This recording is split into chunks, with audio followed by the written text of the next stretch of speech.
Shalom sahabat podcast. Episode kali ini kita kedatangan seorang tamu yang spesial dan penuh pengalaman rohani. Beliau adalah tua-tua jemaat yang penuh dengan pengalaman rohani.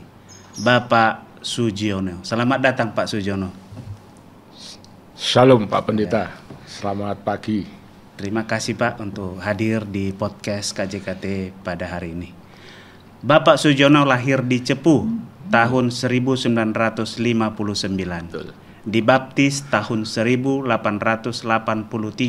di Blora. 1983 di Blora.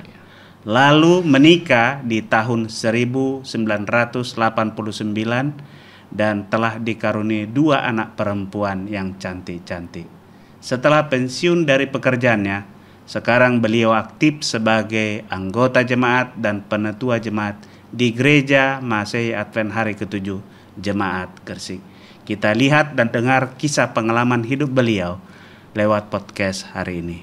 Pak Sugiono, terima kasih telah hadir di podcast pada pagi hari ini. Boleh mungkin menceritakan sedikit tentang masa kecil dan masa muda Bapak di Cepu? Oke, Pak Pendeta Rudolf Tambunan, terima kasih atas waktu yang diberikan kepada saya untuk bercerita sedikit masa kecil saya. Silakan Pak. Jadi saya di Cepu itu dikatakan hidup di keluarga yang pas-pasan ya. Di keluarga lingkungan Muslim, tapi Muslim masih pasif, ya. Bukan aktif. Dan memang saya itu nasional, ada yang aliran kejawen, ada yang Kristen, ada yang Islam. Dan memang waktu kecil saya di Cepu itu karena memang keluarga kurang mampu dan saudara saya 6 orang, saya nomor 2 laki-laki, sehingga harus untuk menopang keluarga itu harus kita berusaha, termasuk di dalam pendidikan saya itu sebenarnya orang tua sudah nggak usah tinggi-tinggi sekolah, cukup SD. Tapi karena saya punya beban itu, saya harus sekolah bagaimana cara saya. Jadi mulai SMP sampai SMA, saya sekolah di Yayasan Kristen. Untuk biaya, saya memang di kampung saya itu untuk air bersih susah. Ya. Jadi untuk ambil air bersih itu kurang lebih 1 kilo 1,5 kilo jaraknya. Sehingga saya jual air itu untuk tetangga-tetangga saya. Dan di sekolahan kita juga bekerja situ sebagai tukang kebun, sehingga untuk bayar sekolah bulanan free. Seperti itu Pak Pendeta. Berarti Bapak dari Cepu ya, bukan langsung ke Gresik, dan memang bukan terlahir sebagai orang Advent, jadi dari mayoritas ya agama mayoritas Islam dulu. Pak, bagaimana Bapak bisa mengenal Advent? Ya, jadi saya mengenal Advent itu memang selama saya sekolah di SMP, SMA sama Yayasan Kristen itu memang saya berpartisipasi di KJW waktu itu. Kemudian setelah saya lulus SMA, saya tidak bisa kuliah, harus cari kerja. Ya. Ke Jakarta, ke Semarang, akhirnya tahun 81 kalau nggak salah itu saya kembali ke Cepu. 81 saya kembali Cepu, di belakang rumah saya itu ada rumah kosong dulu itu. Kemudian ditempati kok untuk kebaktian. Tapi kebaktian hari Sabtu, saya bilang gitu. Dalam hati saya, jangan-jangan ini Kristen yang Kristen. Bidat ya? Bidat yang menyimpang gitu. Ternyata setelah saya setiap Sabtu itu mendengarkan itu, saya cari informasi. Suatu ketika Sabat, saya Sabtu biasa minggu ke GKJW, saya Sabat ikut ke Advent itu perkumpulan. Hanya 10 orang mungkin dulu itu. Kemudian saya ketemu Pak Pendeta, waktu itu pendetanya Pak Pendeta Setiadi. Orangnya gemuk seperti Pak Pendeta dulu ya. Dulu sekarang jangan sih. Nah, setelah kita bertukar pikiran Pak Pendeta Setiadi itu, diberikan masalah kenapa Sabat Sabtu itu tentang makanan, kemudian tentang minuman dan sebagainya, tentang perpuluhan juga disampaikan waktu itu. Kemudian saya pikir-pikir seperti itu. Iya, dulu saya di SMA disuruh baptis nggak mau, sampai keluar SMA, cari kerja kok susah, gitu. Akhirnya saya coba barangkali kita harus punya pegangan yang mantap gitu. Saya datang ke Advent itu, Pak Pendeta Setiadi ngasih pelajaran-pelajaran itu, kemudian ada KKR. KKR saya ikut tiap malam dengan hati nggak tahu sukacita gitu Pak Pendeta, sehingga malam itu malam terakhir saya maju ke depan dan tanggal 1 Oktober 83 ya, tahun 83. Saya dibaptis oleh Pak Pendeta Sugeng Prayitno. Mungkin masih daerah mungkin ya, salah. Daerah. Tapi tidak di Cepu, karena memang Cepu masih kelihatannya masih cabang dari Blora, sehingga saya dibaptis di Blora. Pengalaman yang indah Pak ya. Jadi mulai mengenal Advent oleh karena ada kelompok yang menyewa rumah ya. Iya, betul. Mulainya dengar-dengar, lalu mengetahui, tertarik, dan akhirnya memutuskan untuk menerima Yesus ya di Blora tahun 83. Iya. Puji Tuhan Pak, Bapak juga sudah memiliki keluarga. Ada seorang istri yang cantik dan 2 orang anak. Mungkin ada nggak arti keluarga ini untuk perjalanan iman Bapak? Untuk keluarga ini, bagi saya ini keluarga ini adalah anugerah dari Tuhan Pak Pendeta. Amin, amin. Ya. Dan di dalam anugerah dari Tuhan ini, di dalam keluarga, iman saya ditumbuhkan. Jadi saya katakan bahwa di dalam keluarga itu ada pendidikan iman. Ya. Karena memang kan saya bukan dari Advent ya. Saya rasakan itu. Kemudian di dalam keluarga itu pun juga rasanya kita saling mengisi antara istri, antara anak dan anak pada orang tua itu saling mengisi. Dan juga saling mendukung apabila ada sesuatu yang baik untuk disampaikan dalam keluarga itu. Seperti itu. Kita akan uli-uli sedikit Pak mengenai aktivitas dan pekerjaan Bapak sehari-hari. Memang tahun 83 oleh tim podcast KJKT didapati Bapak telah mulai bekerja di Petrokimia Gresik ya, sampai tahun 2015 ya. Boleh sedikit Pak bekerja Pak, tantangan, hambatan, atau mungkin apa harapan untuk orang muda lewat pengalaman Bapak selama bekerja yang bisa ditiru dan diteladani selama Bapak melayani dan bekerja di Petrokimia Gresik? Untuk tantangan bekerja Pak Pendeta mungkin banyak sekali kalau kita ceritakan. Kalau selama 32 tahun itu ya. Pak. Jadi mungkin yang saya anggap berkesan ya. Berkesan itu aja. Jadi kalau pengalaman kerja di pekerjaan itu yang terkesan itu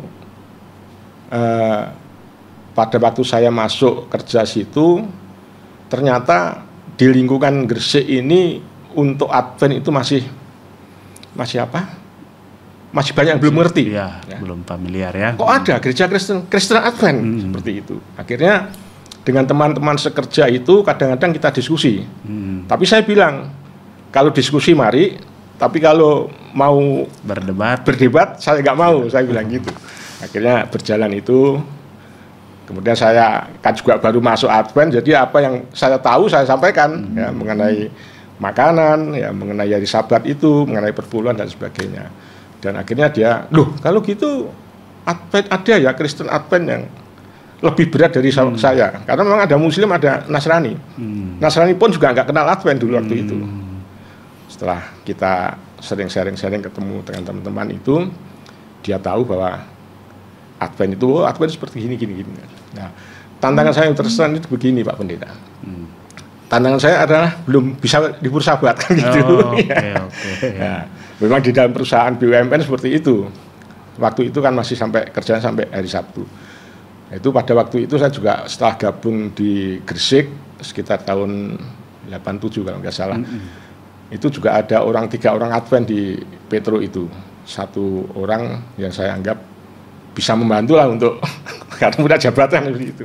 Ternyata juga nggak bisa. Akhirnya cara saya gimana? Saya mendekati teman-teman saya tadi dengan bersaksi, sharing dan sebagainya. Akhirnya teman-teman tahu. Akhirnya kalau saya cari hari Sabat gitu masuk, saya tanya siapa yang mau tukar sip? Kan sip, kerjanya sip. Nah, 1 ada yang mau. Kemudian tiap Sabat pasti ada yang mau. Bahkan ada yang menawari. Cuma memang kita harus berat sedikit kan, karena nanti kalau sudah karsis itu kerja kita harus 16 jam Pak Pendeta. Betul.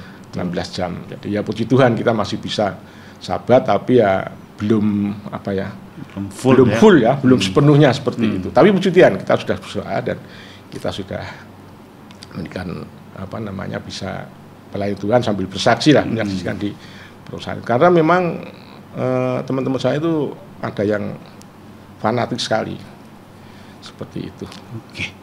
Memang hampir rata-rata ya yang bekerja di BUMN memiliki pengalaman yang sama. Ya semoga pengalaman Bapak ini juga menjadi inspirasi bagi mereka yang mungkin belum bisa full belum bisa full beribadah pada hari Sabat oleh karena pekerjaan, tapi Tuhan selalu punya jalan dengan berbaur. Beberapa teman ada yang mengambil waktu shiftnya sehingga Bapak bisa tukar beribadah ya.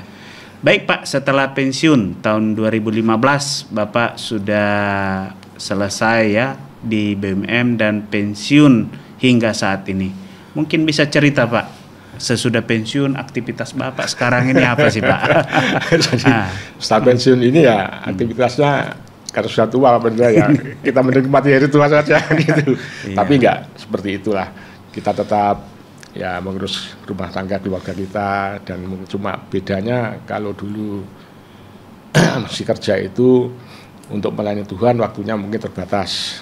Karena sekarang sudah pensiun mungkin bisa akan lebih banyak untuk melayani Tuhan di gereja Jemaat Gresik itu sampai sekarang ini. Jadi itulah mungkin juga berkat Tuhan.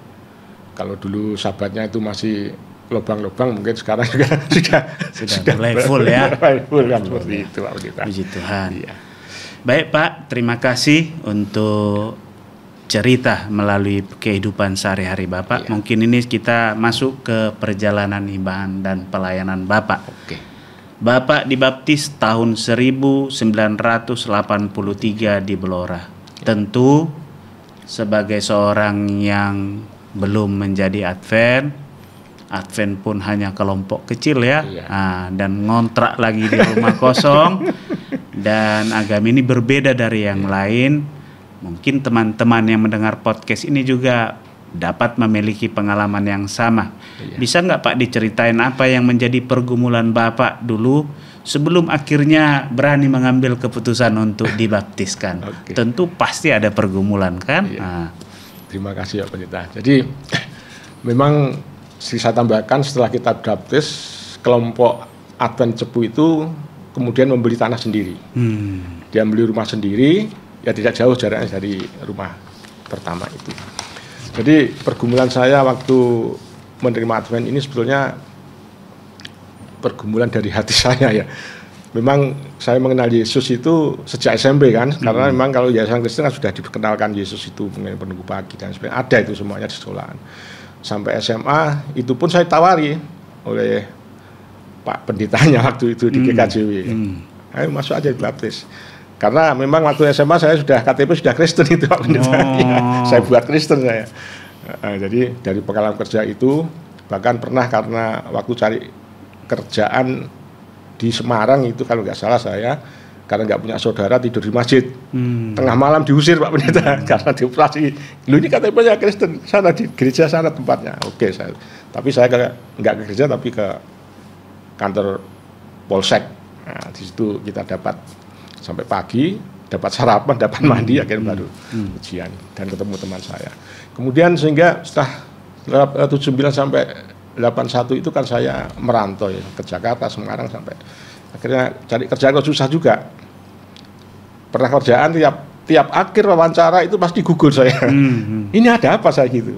Akhirnya saya kembali ke Cepu tahun 81, bekerja di Cepu seadanya. Nah itu baru kita mengenal Advent itu, dibaptis tahun 83. Nah semenjak itu bulan Oktober saya dibaptis, bulan November pertengahan saya dapat panggilan di Petro ini. Amin. Padahal dulu waktu saya tes wawancara bulan Januari 83 itu dinyatakan gugur. Nah, kita datangi, kemudian kita ditawari mau jadi security bilang itu. Karena saya dalam hatiku cari pekerjaan memang susah, tidak apa-apa. security statusnya bagaimana? Saya tanya gitu. Loh ini nanti juga karyawan, bukan kontrakan, karyawan. Oke, saya bilang itu saya terima, kemudian melengkapi berkas-berkasnya. Setelah berkas dilengkapi, kita berikan pelatihan saya. Pelatihan sampai tahun 84. Ya. 84 masuk, ada harian latihan namanya. Kemudian bulanan percobaan, jadi nggak langsung diangkat tetap. Baru 1 tahun, 85 saya diangkat tetap. Kemudian saya 87 keanggotaan saya pindahkan ke Gresik. 87 itu ya kita di Gresik sudah pindah ya bisa melayani mungkin sekolah sahabat seperti itu kan wanita pelayanannya ambil bagian. Kemudian baru tahun 89 waktu pemilihan pegawai jemaat dipercayakan saya sebagai ketua PA. Ketua PA saya masih ya saya nolak waktu itu memang. Loh saya baru menerima Yesus belum tahu apa-apa. Tapi nggak apa-apa karena ini saya berdoa Tuhan ini yang menunjuk Tuhan ya saya siap. Nah ini yang terkesan saya pertama melayani Pak Pendeta. Waktu jadi ketua PA tahun 89 awal itu, waktu itu akan ada KKR PA se-Surabaya di Anjasmoro. Bulannya bulan Oktober kalau nggak salah. Tanggalnya lupa saya. Nah itu sudah dikasih bahan. Saya belajar itu nggak nyantol gitu. Tentang apa dulu ya? Hidup baru atau gimana? Yang kertas itu aja. Iya, hidup baru. Hidup baru. Nah itu saya waktu itu kebagian patung Nebukadnezar. Ini apa lagi saya? Saya belajar nggak bisa. Tapi saya berdoa. Kemudian saya juga masih mau mundur mantan pacar saya ini mendukung masih PA ini. Amin. Belum nikah saya. Ya. Sudah maju aja. Nah, saya maju, saya pelajari hari-harinya. Nah ini pertama kali saya melayani berbicara di depan orang banyak. Apa yang terjadi Pak Pendeta? Keringat ini Pak Pendeta. Baju sudah basah ini. Tapi ada seorang yang memperhatikan saya. Ngambil kipas angin, ditaruh di belakang saya gini. Jadi mengurangi itu. Setelah saya sering bertemu ke Surabaya, kebetulan PA, saya kenal ternyata siapa? Pak Weliangko. Tanjung Perak. Nah, itu sampai sekarang ingat saya. Kalau ketemu Pak, dulu saya dikasih kipas ini, tertawa dia. Nah, itu pengalaman saya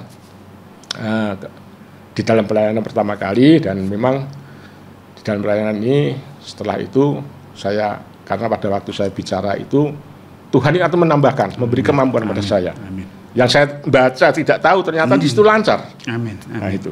Akhirnya setelah itu apapun yang diberikan kesempatan kepada saya di Jemaat Gresik ini akan saya terima. Tapi saya dengan berdoa tadi Tuhan akan memampukan. Amin. Amin. Seperti itu. Jadi di Gresik dulu setelah PA itu ya pernah diakon, ketua diakon, sekretaris kemudian ketua, dan sekarang ini sampai Departemen Pelayanan. Sampai sekarang ini pelayanan, dan kebetulan sedang membangun, kita ditunjuk untuk panitia pembangunan. Seperti itu Pak Pendeta. Puji Tuhan Pak, cerita dan pengalaman rohani yang luar biasa. Itu yang terkesan. Iya. Dari pengalaman rohani ini Bapak berani mengakui bahwa kalau bukan Tuhan yang menuntun ya, sesudah menerima Yesus tahun 83, Tuhan juga yang memampukan. Dari pekerjaan yang paling kecil Bapak sudah lakoni, Tuhan tambahkan. 89 Bapak dipercayakan untuk melayani, padahal masih muda ya, dan belum berpengalaman, belum mengerti agama Advent dengan seutuhnya. Tetapi karena Bapak mau melayani, Bapak mengakui bahwa Tuhan yang memberikan kemampuan lewat Roh Kudusnya ya. Kata-kata dapat dimengerti walaupun mungkin ada keringat. Keringat keluar. Ya. Tetapi selalu Tuhan tunjuk orang untuk membantu pelayanan Bapak. Mungkin kepada rekan-rekan podcast yang masih muda, ini setelah menyaksikan bagaimana pelayanan Bapak di dalam pelayanan rohani, pengalaman Bapak yang paling berkesan yang Bapak mau sampaikan kepada orang muda agar mereka ini mau melayani. Jangan menunggu sampai mampu dulu, jangan menunggu sampai berpengalaman dulu, dan lain-lain lah. Mungkin ada yang Bapak mau sampaikan kepada orang muda. Untuk orang-orang muda yang menurut saya sampaikan dari pengalaman saya sendiri, mungkin orang-orang muda itu kalau diberikan suatu bagian bagian untuk melayani Tuhan, apapun terimalah itu. Amin. Amin. Jangan bilang saya tidak mampu, saya tidak bisa, jangan ya. Karena itu saya sudah merasakan Tuhan kita akan memampukan. Tuhan akan membimbing kita. Amin. Betul. Amin. Walaupun dengan keringat dingin, tapi puji Tuhan sekarang sudah kadang-kadang sudah hilang keringatnya Pak Pendeta. Seperti itu. Jadi jangan menolak orang muda. Iya. Ya. Baik, terima kasih. Jadi pelayanan perjalanan yang sudah Bapak alami dari mulai 83 sampai sekarang ya, begitu banyak pengalaman yang Bapak layani dan lakukan, dan Bapak merasakan dari pengalaman rohani bahwa Tuhan memampukan. Jadi kepada orang muda jangan pernah menolak panggilan dan pelayanan, karena Tuhan pasti memampukan. Sekarang kita masuk ke bagian yang penting ini Pak. Ini yang terakhir. Pesan dan harapan Bapak kepada jemaat-jemaat yang ada di Konfren Jawa Kasan Timur ini. Mungkin apa yang Bapak mau sampaikan ya, pesan dan harapan kepada umat-umat Tuhan, jemaat Tuhan yang ada di Konfren ini agar tetap setia dalam iman dan pelayanan. Saya tahu Bapak adalah seorang tua-tua jemaat dari berbagai macam pegawai jemaat ya. Sudah Bapak lakoni dan alami, bahkan sekarang dipercayakan untuk ketua pembangunan di jemaat Gresik. Mungkin kepada jemaat-jemaat yang ada di KJKT, apa pesan Bapak? Ya, untuk jemaat-jemaat KJKT mungkin pesan saya begini aja. Jadi sama dengan pesan tadi sampai orang muda, kalau kita ditunjuk untuk melayani Tuhan di departemen apapun, jangan tolak itu. Amin, amin. Jangan memilih, ya, jangan memilih. Karena memang semua pelayanan Tuhan itu semua tidak pasti ada kendala ya. Iya. Walaupun kita sudah melayani sebaik mungkin, kritik dan masukan itu pasti ada. Iya. Ya, intinya, jadi di dalam melayani Tuhan, di dalam melayani jemaat, kita harus dengan rendah hati, dengan sabar. Nah, itu yang saya alami seperti itu. Kalau kita tidak mau sabar dan rendah hati, ya yang terjadi mungkin ya perpecahan seperti itu Pak Pendeta. Iya. Jadi pesan Bapak agar dapat setia di dalam pelayanan harus sabar, rendah hati dan rendah hati. Oleh karena kalau tidak rendah hati sukar kita menerima masukan, betul, Pak apalagi kritikannya. Ya, betul. Oke. Ini yang terakhir Pak, kepada orang-orang muda. Apa harapan Bapak? Ini Bapak kan sekarang di jemaat Gresik. Apa harapan Bapak untuk masa depan jemaat Gresik ini yang Bapak mau sampaikan, agar ini dapat menjadi harapan juga mungkin untuk umat-umat Tuhan yang lain yang ada di Konfren Jawa Kasan Timur? Ya, terima kasih Pak Pendeta. Jadi untuk jemaat Gresik, biarlah tetap semangat di dalam melayani Tuhan, tetap bersatu. Saya sampaikan tadi, kalau melayani harus dengan rendah hati, dengan sabar. Ya. Dan kepada orang mudanya, sama saya sampaikan supaya jangan menolak kalau dikasih bagian untuk melayani Tuhan. Karena itu juga sebagai nanti pengalaman hidup saudara. Kenapa saya sampaikan pengalaman hidup? Karena dengan terbiasanya kita melayani itu, nanti seandainya di luar di tempat pekerjaan atau di sekolah mungkin dibutuhkan seseorang yang untuk memimpin dan sebagainya, itu sudah bisa jalan. Saya rasakan seperti itu, saya sendiri juga merasakan itu. Dan jadi memang jangan menolak itu, karena itu juga merupakan suatu pelatihan dan pengalaman juga. Kemudian yang terakhir bahwa sekarang ini Gresik kan juga masih melanjutkan pembangunan ini. Saya minta juga untuk jemaat Gresik juga tetap semangat, ya. Orang muda juga semangat. Sedikit gesekan pasti ada. Tapi kalau kita saling merendahkan hati, maka semuanya itu kita serahkan Tuhan, Tuhan akan memberikan jalan. Amin. Seperti bimbingan pada waktu tahap pertama, kita sudah terwujud, ruang ibadah kita sudah jadi. Amin. Amin. Tinggal sekarang ruang surat anak-anak dan ruang-ruang yang lain juga rumah pastori. Seperti itu. Tanpa persatuan itu tidak akan terjadi. Amin. Karena kalau kita bersatu, Tuhan akan datang melalui Roh Kudus dan akan membimbing kita. Aduh, Seperti itu. pengalaman yang luar biasa sekali. Terima kasih Bapak Sujono sudah berbagi cerita hidup, berbagi pengalaman pelayanan dalam hal iman. Kita bisa belajar bahwa setia kepada Tuhan, bahkan mungkin lewat pergumulan. Tuhan akan selalu membawa kita agar kita semakin dekat kepadanya. Tadi ada pesan kepada orang muda, sabar dan rendah hati. Jangan pernah menolak panggilan atau pelayanan yang diberikan kepadamu. Kepada Jemaat Gresik, tetap bersepatu dan bersemangat. Mungkin susah dan ada gesekan, tetapi tetap bersatu dan bersemangat. Semoga apa yang sudah disampaikan oleh Pak Sujono pada pertemuan kali ini bisa menginspirasi sahabat-sahabat podcast yang mendengarkan pada hari ini. Amin. Sahabat podcast, semoga obrolan ini menjadi berkat dan inspirasi. Sampai jumpa di episode selanjutnya. Salam penginjilan, mari menginjil. KJKT hebat, KJKT hebat, mari menginjil. Saya Pendeta Tamunan undur diri.